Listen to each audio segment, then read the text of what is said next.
लोग फिल्मी दुनिया की तस्वीर अपने घर में रखते हैं। बोलिए, फिल्मी दुनिया में जितने भी हीरो हीरोइन है वो आपको क्या दिया? जमीन दिया है रहने के लिए? जो पूछता हूं उसी वही बात बोलिए, जमीन दिया है रहने के लिए?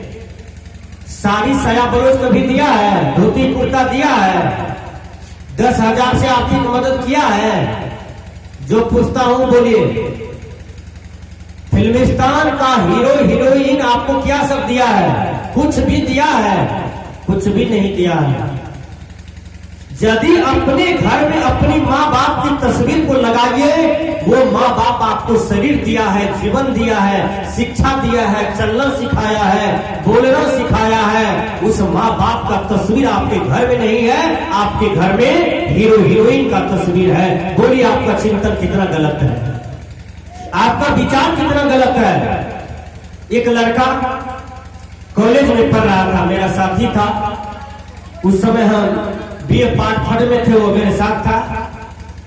तो वो बोले कि महात्मा जी, एक दिन आप मेरे रूम पर आइए, आओ मेरा रूम देखिए, मैं आपका स्वागत करना चाहता हूं। जब उसके रूम पर गए तो उसका रूम में केवल हीरो हीरोइन का फोटो था और लाज के मारे सब फोटो को उल्टा दिया था, सादा पीठ कर दिया था। एक भी सीधा पीठ नहीं था, क्योंकि महात्मा जी देख लेगा तो हमको कुछ से कुछ कह भी सकते हैं। एक फोटो को जब हमने सीधा पीठ किया तो उसमें देखे कोई किसी के पेट में छोड़ा मार रहा था, कोई किसी को भर पाजा पकड़ लिया था, कोई किसी को पकड़ करके चुम्मा ले रहा था, कोई किसी को बलात्कार कर रहा था। ये सारा सीन था वो फोटो में। मैंने कहा कि दिवाकर जी, ये फोटो क्यों लगाते हो? जो फोटो लगा करके तुम्हारा दिल दिमाग बिगड़ जाएगा, ये फोटो क्यों लगाते हो? विचार कीजिए। वो लड़का सकपका जाता है और लाज के मारे कुछ नहीं बोलता है। गुरुजी, आपके डर के मारे तो हम सोचे कि सब फोटो को उल्टा देते हैं, कहीं महात्मा जी देख लेगा, मेरा साथी है, कुछ से कुछ कह देंगे। आप देख ही लिए तो अपनी माँ बाप की तस्वीर को लगावे घर में, अपने दादा दादी की तस्वीर को लगावे, और क्योंकि उसी के चरण में तीर्थ है, उसी के चरण में सब कुछ मिलेगा। ध्यान दीजिए, भगवान गणेश का आज प्रथम पूजा होता है। क्या होता है? भगवान गणेश माता पार्वती और शंकर भगवान का पूजा किया। आपका माँ बाप बूढ़ा बूढ़ी है, कभी बाजार से रसगुल्ला ला करके नहीं देते हैं। ये माँ हले हो, बाबूजी कंटा रसगुल्ला खा। आप आरती उतारते हैं मट्टी के भगवान को, मट्टी वाला देवता को, अगरबत्ती दिखाते हैं मट्टी के थोंगा को, पत्थर वाला भगवान को। जिस माँ ने 9 महीना पेट में रखी, जो माँ जन्म दिया, जो माँ मजदूरी करके आपको पढ़ा करके मास्टर बना दिया, वह माँ को कभी अगरबत्ती नहीं दिखाते हैं, वह माँ को कभी नमन नहीं करते हैं, वह माँ को कभी प्रणाम नहीं करते हैं। बोलिए, आप कैसा बेटा है, आप कैसी बहू है, आप कैसा पुत्री है, आप कैसा उनका धरोहर है। इसलिए सच्चा ज्ञान में आइए। गणेश भगवान आज उनका पूजा क्यों होता है? पहले क्योंकि एक बार देवताओं में बहुत बड़ा फ्रिक्शन हुआ। सब देवता कह रहे थे हम बड़े हैं, हम बड़े हैं, हम बड़े हैं। आजकल भी कुछ ऐसे आदमी हैं समाज में जो ये सोचता है कि मैं ही बड़ा हूं और हमसे सब जो है तुच्छ है। वो आदमी को आदमी में गिनती नहीं देता है, वो आदमी को आदमी में गिनती नहीं लेता है, केवल अपनी बड़प्पन में ही लगे रहते हैं। ऐसे आदमी को देख करके गुरुवर कबीर कहते हैं, बड़े गयो पर आपने रोम रोम अहंकार, सतगुरु से परिचय नहीं चारों बरन चमार। सतगुरु कबीर कहते हैं, जो बड़े बड़प्पन में जाता है, मान बड़ाई में जाता है, अहंकार में जाता है, घमंड में जाता है, उसका दुर्दशा बहुत गड़बड़ होता है। रावण को घमंड हुआ धन का, बल का, कुटुंब का। रावण को देखिए, समूचा लंका विनाश हो गया। कंस को घमंड हुआ, कंस का समुच्चा सब कुछ विनाश हो गया। दुर्योधन को घमंड हुआ, दुर्योधन का सारा कुछ विनाश हो गया। इसलिए सज्जना, घमंड नहीं करना चाहिए, सेवा करना चाहिए। देवताओं में लड़ाई हुआ और भगवान विष्णु कह रहे थे कि हम बड़े हैं। ठीक से सुनिए, इंद्र जी कह रहे हैं कि हम बड़े हैं, वरुण कह रहे थे हम बड़े हैं, अरुण कह रहे थे हम बड़े हैं, ब्रह्मा जी कह रहे थे हम बड़े हैं। लेकिन सब तो अपनी अपनी बड़प्पन में लगे थे कि हम बड़े हैं, हम बड़े हैं। यह संसार में वो आदमी बड़ा होता है जो झुक झुक करके चलता है।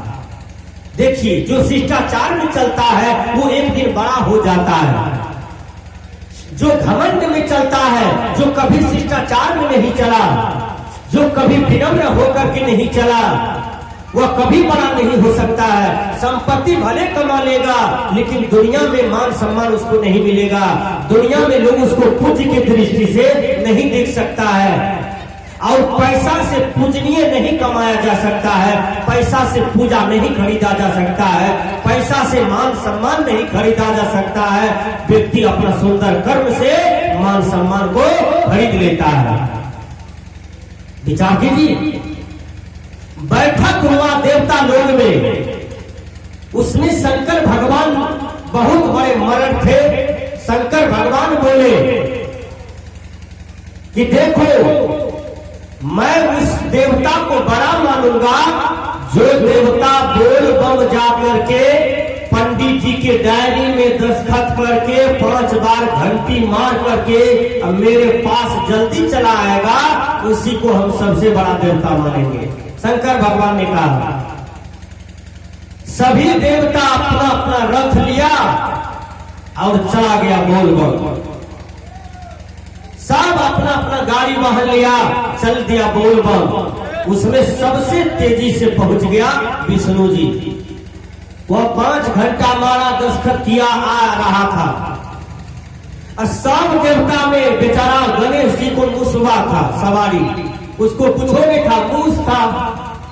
मुसवा कई दिन में पहुंचेगा बोल बम? बोलिए, पहुंचेगा?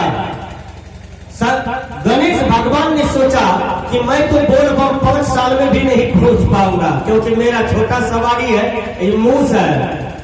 मूस सवारी लेकर के हम कितना भागेंगे? वो क्या किया, 5 चक्कर शंकर भगवान पार्वती का लगा लिया। देखिए, अब बस उस 5 बार प्रणाम शंकर भगवान पार्वती को कर लिया, अब कल जोड़ करके खड़ा हो गया। देखिए, उधर से विष्णु जी आते हैं। कहा, मर गणेश तुम कब आए हो जी? कहा, आपसे पहले हम आए हैं। कहा, मुसवा सवारी लेकर के तुम कैसे पहुंच गया पहले? अब पहले आके खड़ा कैसे है? कहा, हमको बोल बम जाने की जरूरत नहीं है, हमारा भगवान, हमारा देवता यही माँ बाप है। मैंने इसी को 5 चक्कर लगा लिया और इसी को 5 बार प्रणाम करके हम खड़े हैं। यही मेरे लिए भगवान है, यही मेरे लिए देवता है। शंकर भगवान रिजल्ट दे दिया सभी देवताओं के सामने कि गणेश भगवान बड़ा हो गया। क्यों? गणेश भगवान माता पिता को देवता मान लिया, माता पिता को भगवान मान लिया। और आप भगवान को पूजने के लिए मंदिर जाते हो, भगवान को खोजने के लिए मस्जिद जाते हो, दिल साफ नहीं है, आत्मा साफ नहीं है, भीतर साफ नहीं है। पहले भीतर को साफ करें, पहले आत्मा को साफ करें, तब तो आपको परमात्मा का दर्शन होगा, तब तो आपको भगवान का दर्शन होगा। भीतर साफ नहीं है और भगवान का दर्शन करने के लिए चल दिए हैं। देखिए, हमारे हिंदू भाई लोग बोलबम जाते हैं, घूमने के उद्देश्य से जाइए, काशी जाइए, लेकिन भ्रमण के उद्देश्य से जाइए। अयोध्या जाइए, भ्रमण के उद्देश्य से जाइए, लेकिन कहिएगा वहां भगवान मिलेगा। भगवान बाहर नहीं है, भगवान आपके अंदर में है, ईश्वर परमात्मा आपके अंदर में है। विचार कीजिए, वो बाहर नहीं है, बाहर में कोई देवी देवता नहीं है, बाहर में कोई खुदा परमात्मा नहीं है। जो भी है वो आपके अंदर में है, उसको कहते हैं शुद्ध चेतन आत्मा। आत्मा का ही परिष्कृत रूप परमात्मा है, आत्मा का ही परिष्कृत रूप खुदा है, गॉड है, ईश्वर है, भगवान है, वो बाहर नहीं है। इंग्लिश के विद्वान ने कहा, कनाइस the searching find out world और टेस्टमेंट। बाहर परमात्मा नहीं, परमात्मा तो भीतर है। कबीर साहब ने कहा, मोको कहां ढूंढे रे बंदे, मैं तो तेरे पास में। बाबा मेही ने कहा, निज तन में खोज सज्जन, बाहर न खोजना, अपने ही घट में हरी है, अपने में खोजना है। मैया लोग, मेहंदी में लाली छिपा हुआ है ना, लाली कैसे निकलता है? युक्ति से निकलता है ना। उसको पीसिए, कुछ केमिकल मेटर दीजिए, देखिए हाथ लाल हो जाएगा। मेहंदी में लाली छिपा हुआ है, दूध में घी छिपा हुआ है। उसी प्रकार आपके शरीर के अंदर में परमात्मा बैठा हुआ है, लेकिन परमात्मा को जानने की जरूरत है, परमात्मा को समझने की जरूरत है। भगवान परमात्मा बाहर नहीं होता है। एक बात मैं बता देना चाहता हूं कि आप लोग काली मैया को जानते हैं? काली मैया को बकरी भी चढ़ाते हैं। काली मैया के सामने जीव का बल भी दिए हैं, और जो बकरी चढ़ाए हैं, याद रखना, जब बकरी आप काली मैया के सामने काट करके सरधर अलग कर दिए हैं, जब वही कर्म का परिणाम निकलेगा तो कोई काली मैया आपको नहीं बचा पाएगा।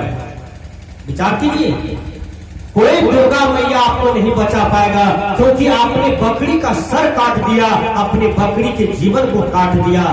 किस परमात्मा ने, किस खुदा ने, किस ईश्वर ने आपको कहा कि जीव काट करके खाना चाहिए? क्योंकि जीने का अधिकार सबको है। यह संसार में जीव जो है, जीवन जो है सबके पास है। कुत्ता के पास, बिल्ली के पास, गाय के पास, सुगर के पास, चींटी के पास, सबको जीवन है, लेकिन सबको जीने का अधिकार है। किस परमात्मा ने, किस भगवान ने आपको हुक्म दिया कि तुम इनका वध करो और इनको खाओ? जीव पर दया करना चाहिए, जीव का रक्षा करना चाहिए, जीव पर बिल्कुल दया की भाव रखनी चाहिए, उनको दुख नहीं देना चाहिए। विचार कीजिए। इसलिए काली मैया के सामने बलि कभी नहीं दीजिएगा, ये भ्रम है। पंडित लोगों ने समाज को भ्रम में लेके चला गया। आज हम लोग काली के सामने बल देते हैं, दुर्गा मैया के सामने मिठाई चढ़ाते हैं, रसगुल्ला चढ़ाते हैं, मिश्री चढ़ाते हैं, लेकिन वही माँ बाप को कभी 1 किलो रसगुल्ला खरीद करके नहीं खिलाते हैं। ये कैसा विचार है? मट्टी के भगवान को, पत्थर वाले भगवान को, देवी देवता को रसगुल्ला मिश्री देते हैं, और माँ बाप को लात मारते हैं, माँ बाप को डंडा से मारते हैं, माँ बाप को शाम सुबह गाली देते हैं। इधर भगवान भगवती जिसने जन्म दिया पाला, उसको डंडा कोड़ा मारते हैं, उसको दुख देते हैं। अब मट्टी वाले थुम्बा को कहते हैं रसगुल्ला लीजिए और हमको आशीर्वाद दीजिए। बोलिए, कबीर साहब आपके विचार को नहीं मानते हैं। कबीर साहब कहते हैं अपने माँ बाप का सेवा करो, अपने माँ बाप के दर्द को समझो। ये देखिए संसार कितना उल्टा चाल चलता है। जब कोई बूढ़ा बूढ़ी मरने लगता है, चीन परिचय जाने लगता है, तब दुनिया के लोग उसके मुंह में रसगुल्ला ठूसेगा कि एक रसगुल्ला खा ला। जिस समय रसगुल्ला खाने का शक्ति था, बल था, उस समय कोई रसगुल्ला दिया नहीं खाने के लिए। जब मर रहा है, मुंह में रसगुल्ला नहीं जा रहा है, मुंह में रसगुल्ला धूप दे रहा है, उस समय रसगुल्ला ये पर कुटुंब परिवार के लोग खिलाते हैं। बोलिए कितना उल्टा चलते हैं। जब माँ मर जाती है, तब देखिए पुतौ लोग मरण का लाश को केस धोती है, तेल लगा देती है, सिंदूर पहना देती है, साया साड़ी पहना देती है, चारों तरफ नारियल तेल लगाती है। जब बूढ़ी माँ जिंदा थी, तब एक पुतौ तेल कभी नहीं दिया, तेल के चलते लड़ाई किया। अब बूढ़ी मर गई, अब तब तेल लगाती है। इस संसार के लोग कितना उल्टा चलता है, माँ बाप से कितना बैर करना चाहता है। अरे माँ बाप को सताने वालों, तुम जरा ठीक से सोचो, कोई देवी देवता तुम्हारा आंसू नहीं पूछेगा जो माँ बाप को दुख देता है। इसलिए माँ बाप सर्वोपरि देवता होता है, माँ बाप श्रेष्ठ ईश्वर होता है, इनके चरणों का सेवा करना चाहिए। मैंने कहा कि सदगुरु कबीर कहते हैं कि हे मानव, परमात्मा भगवान बाहर नहीं है, वो तुम्हारे घट के अंदर में प्राप्त है। देखिए